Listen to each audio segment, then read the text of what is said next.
आज Doubtnut app download करें। Doubtnut पर अपने सभी गणित, रसायन विज्ञान, भौतिक विज्ञान और जीव विज्ञान के डाउट्स का करो सफाया। बस प्रश्न की फोटो खींचो, एक ही प्रश्न को क्रॉप करो और तुरंत वीडियो सोल्यूशन पाओ। अभी डाउनलोड करें। हेलो स्टूडेंट्स, आज का हमारा क्वेश्चन है उपयुक्त एल्कीनों से आप निम्न एल्कोहल का संश्लेषण कैसे करेंगे। तो सबसे पहले हमें इसमें क्या देखना है, हमें अल्कोहल का संश्लेषण करना है तो हम किस प्रकार से करेंगे। तो इसमें हम सबसे पहले निर्जलीकरण करेंगे इस अल्कोहल का। निर्जलीकरण में क्या होता है कि हम इससे H2O यानी कि वाटर निकालेंगे। ठीक है, तो उसके लिए हम देख लेते हैं कि कैसे हम इसकी अभिक्रिया कराएंगे। तो H2O निकालने का मतलब ये है कि OH यहाँ से निकलेगा और एक हाइड्रोजन यहाँ से निकलेगा। ठीक है, और दूसरी बार में OH निकलेगा और एक हाइड्रोजन इस मेथिल से निकलेगा। ठीक, तो हमें दो प्रकार की एल्कीन प्राप्त होंगी।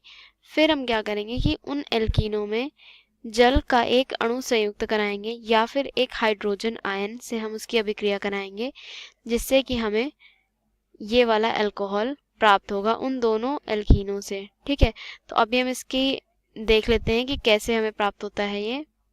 सबसे पहले हम इसका निर्जलीकरण करते हैं। निर्जलीकरण में क्या होता है, हम इससे जल यानी कि H2O निकालेंगे और यहाँ से एक OH निकलेगा और एक OH यहाँ से निकलेगा। ठीक है, तो हम देखते हैं कि हमें कौन सा कार्बनिक यौगिक प्राप्त होता है। CH3 हमारे पास ऐसे कैसे रहेगा, OH हट जाएगा और यहाँ से एक हाइड्रोजन हटेगा, तो हमें इस प्रकार का कार्बनिक यौगिक प्राप्त होगा। और इसका नाम क्या है, इसका नाम होगा 1-मेथिल। इसमें क्या होगा कि हम नंबरिंग यहीं से स्टार्ट करेंगे, 1 2 3 4 5 6। तो 1 जो कार्बन है उस पर मेथिल जुड़ा हुआ। ठीक है, 1 मेथिल, और बाकी हमारे पास एक हेक्सीन है, साइक्लोहेक्सीन, तो वो लिख देंगे 1 मेथिल साइक्लोहेक्सीन। ठीक है, अब दूसरी भी हम देख लेते हैं। दूसरी जो हमारी एल्कीन प्राप्त होगी उसमें भी हमने क्या किया, वाटर यानी H2O बाहर निकाला। यहाँ से हम OH से बाहर निकालेंगे, यहाँ से OH बाहर निकालेंगे और इससे एक हाइड्रोजन हम निकालेंगे, तो हमें एक साइक्लोहेक्सीन तो प्राप्त होगी ही, साथ में हमें एक ऐसी एल्कीन प्राप्त होगी।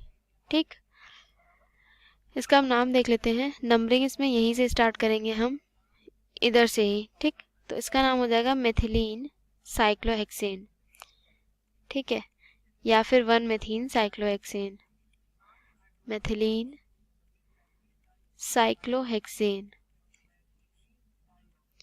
साइक्लोहेक्सेन। ठीक है, ये हो गया इसका नाम। अब हम देख लेते हैं कि जब ये हम इन दोनों एल्कीनों की अभिक्रिया कराते हैं H2O से, तो हमें यही प्राप्त होता है या नहीं।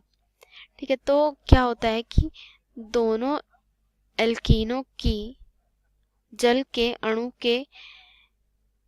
के एक अणु से मार्कोनी-काफ के नियमानुसार योग कराने पर हमें ये वाली अल्कोहल जो हमें क्वेश्चन में दे रखी है ये प्राप्त होती है। ठीक है, तो मार्कोनी-काफ का नियम क्या होता है, उसमें क्या होता है कि जब भी हम एल्कीन का हाइड्रोजनीकरण कराते हैं या फिर जल के एक अणु से योग कराते हैं तो हमें अल्कोहल प्राप्त होता है। ठीक है, तो हमारे पास एल्कीन कौन कौन सी आई थी देखते हैं हम।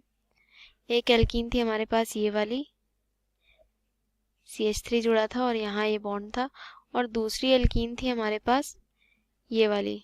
ठीक है, तो अब जब हमने इसकी अभिक्रिया कराई H2O से यानी कि जल के एक अणु से या फिर H+ आयन से, तो हमें क्या मिलेगा, क्या होगा कि ये जो हमारे पास जैसे हमने OH निकाला था तो वो OH जो है यहाँ जाकर के जुड़ जाएगा, OH और H। ठीक है, तो हमें क्या प्राप्त होगा, यहाँ पे मेथिल तो हमारे पास रहेगा ही, साथ ही में हमें यहाँ पे एक OH भी मिल जाएगा, तो ये हमें अल्कोहल प्राप्त होगा। तो यहाँ पे हमारे पास क्या कौन सा रूल अप्लाई हुआ है, मार्कोनी काफ का रूल। ठीक है, मार्कोनी काफ का नियम यहाँ हमने अप्लाई किया है। ठीक है, तो और हमें इस प्रकार से जो हमें अल्कोहल चाहिए था हमें वो वाला अल्कोहल प्राप्त हुआ है। ठीक है, तो इस प्रकार से हमने इस दिए हुए अल्कोहल का संश्लेषण किया और ये एल्कीन प्राप्त की। So thank you for watching. कक्षा 6 से 12वीं से लेकर नीट, IIT, JEE वो एडवांस के लेवल तक 1 करोड़ से ज्यादा छात्रों का भरोसा। आज ही डाउनलोड करें डाउटनेट ऐप या व्हाट्सएप करें अपने सारे डाउट्स 8400 400 400 पर।